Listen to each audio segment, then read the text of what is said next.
Hello guys, good afternoon. Kumusta kayo? Guys, meron tayong ayusin ngayon printer.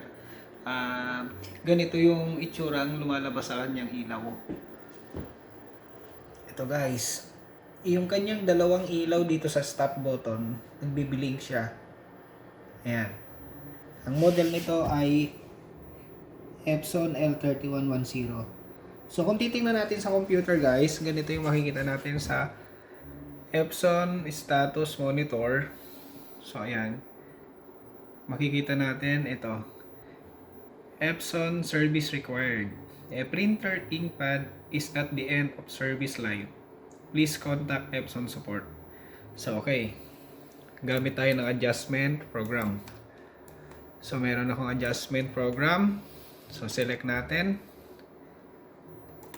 kung saan siya naka-install sa USB 5. Okay. And then select mo yung particular adjustment mode. And then waste ink pad counter. And then check. Ayan. Lalabas na yung max point niya. So i-check lang yung main pad counter and then flatten pad counter. And then initialize. Okay.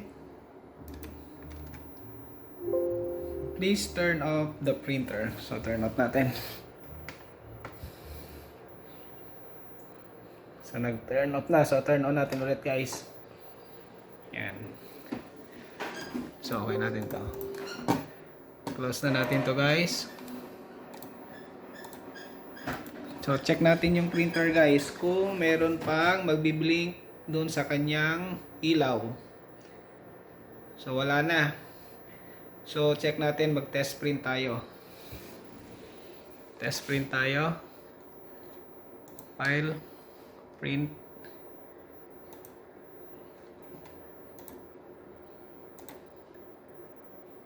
Print.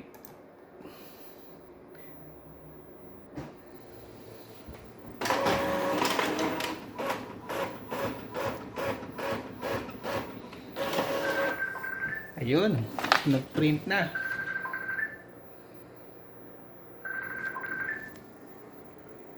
Ayun guys, naayos na naman natin yung printer Epson L3110. Sana may napulot kayo. Maraming salamat. Bye!